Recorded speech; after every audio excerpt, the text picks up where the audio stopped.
Hey, what's up guys, it's Ryu from Team Selfless, and in this video I'm going to explain a great way that you can use your AWP or support your AWPer in a position that's fairly aggressive but done safely. It's a concept I call supported aggression, and I'm going to use a setup that SK has run for a few seasons now on Train. Now when you watch this, know that you can run this exact setup on a variety of different positions, basically on every map, and it requires two people to do. It's going to be aggressive, but in a very, very safe way, and you'll see that as I demonstrate how this works.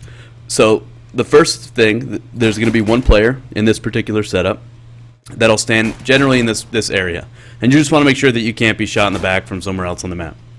And this player is going to sit with a flashbang pinned, meaning the flashbang has had the pin removed from it, and all this player has to do is let go of mouse 1 to throw it. And what SK does is they'll walk fallen up here. They won't shoot the ground. I don't know what that was. They'll walk fallen up here, and how aggressive he wants to go, like if he wants to go really wide, or if he wants to, like put a really, really tight angle like this. That'll depend on how he's feeling, his timing, what spawn he had, etc. But the general idea is that he'll be here with the AWP. He'll have a player with a flashbang ready right back there, and if a player comes around this corner, it should be a first kill guaranteed. If, however, and this is very common now at the top level teams, they'll throw a flashbang that generally lands like in this area somewhere.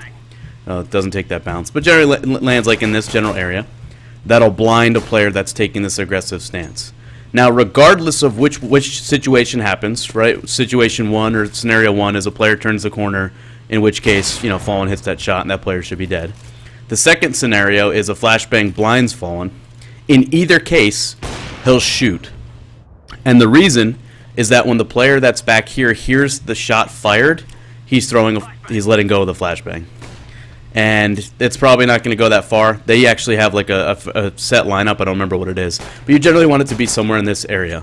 And the idea, excuse me, is that 1, if a player comes here, Fallen kills him, flashbang blinds him, nobody that's behind that player is going to have a good opportunity to trade Fallen.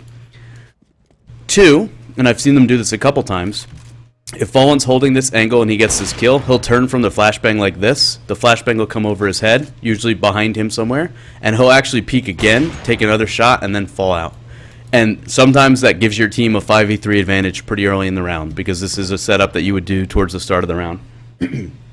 And the last scenario is if nobody turns this corner, if they decide actually that they're going to flash this off, if he gets blind and shoots, his teammate will still throw the flashbang. Everybody in this area will be blind, ideally, and it gives Fallen an opportunity to kind of fall back and reposition somewhere else in the map.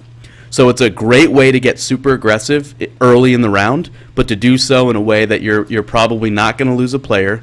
You're letting the AWP take contact, which is really, really good, as powerful as the AWP is. It can give you that man advantage and possibly 2-man advantage. But at the very, very worst case, you should be able to just survive and fall back and play the 5-on-5.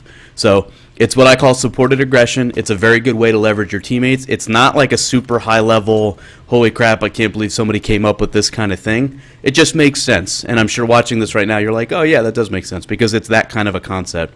So hopefully this is something that you can start doing with your AWP. It's definitely something that can make a huge impact, especially CT side, mostly CT sided. This is something you can do sort of on post plants, but this is generally going to be a CT sided thing. And it can definitely take like a good AWPer and make them seem like a great AWPer, because they're leveraging the power of their teammates and teamwork. And yeah, so definitely something you should look at different ways to implement in your team's play. Hopefully this was valuable and informative for you, and as always, I appreciate you watching. Any feedback, questions, or whatever you guys have, feel free to leave in the comments here on YouTube, and I hope to see you guys next time.